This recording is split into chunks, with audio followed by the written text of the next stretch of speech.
السلام علیکم ناظرین، آپ دیکھ رہے ہیں اے آر نیوز۔ میں ہوں آپ کا میزبان محمد ساجد۔ لاہور ریلوے اسٹیشن سے شملہ پاڑی کی طرف آتے ہوئے ایمپریس روڈ سے ذرا ہٹ کے قدیمی لاہور شہر کی پیچیدہ سی گلیوں کا سلسلہ شروع ہوتا ہے۔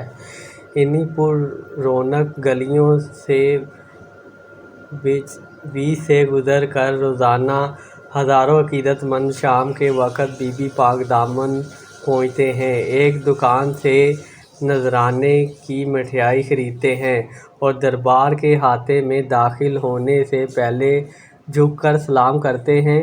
ان کا عقیدہ اور عقیدت دونوں اس در سے وابستہ ہیں کیونکہ یہ مولا کائنات علیہ السلام کی ایک بیٹی کا در ہے، اور یہ مانتے ہیں ادھر سے نہیں تو پھر کس در سے ملے گا ہمیں، ساری کائنات انہی کے صدقے کے کھا رہی ہے۔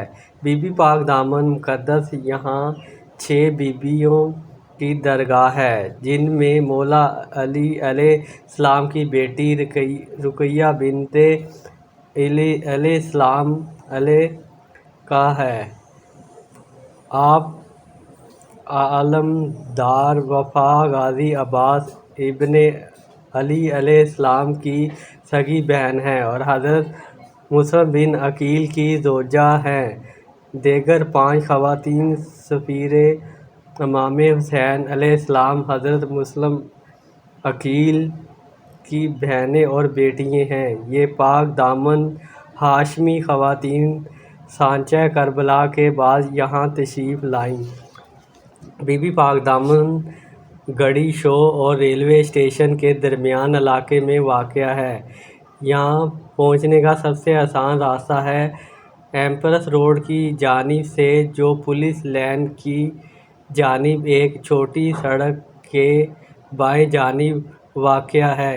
کہا جاتا ہے کہ جب سلطان محمود غزنوی نے آج سے 1000 قبل اس لاہور شہر کو فتح کیا تو اس میں ہندو علاقے میں اسلام سیخیہ کی قبریں دیکھ کر کچھ حیران ہوا اور تحقیق پر پتہ چلا قبر میں 2 پیغمبر صلی اللہ علیہ وسلم کی قریبی رشتہ دار کی بیٹیوں کی ہیں۔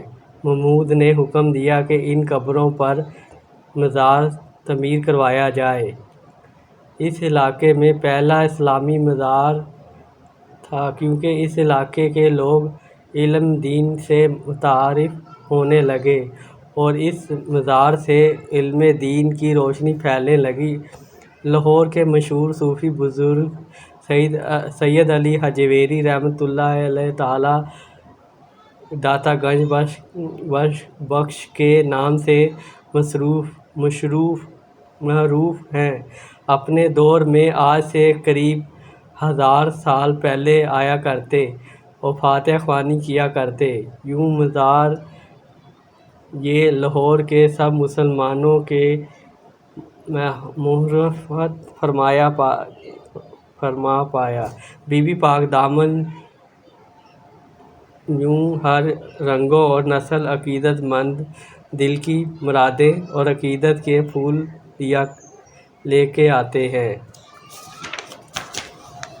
دربار پر پڑے دیے میں پہلے سرسوں کا تیل ڈالا جاتا ہے، منت پوری ہونے پر دیسی گھی ڈالا جاتا ہے۔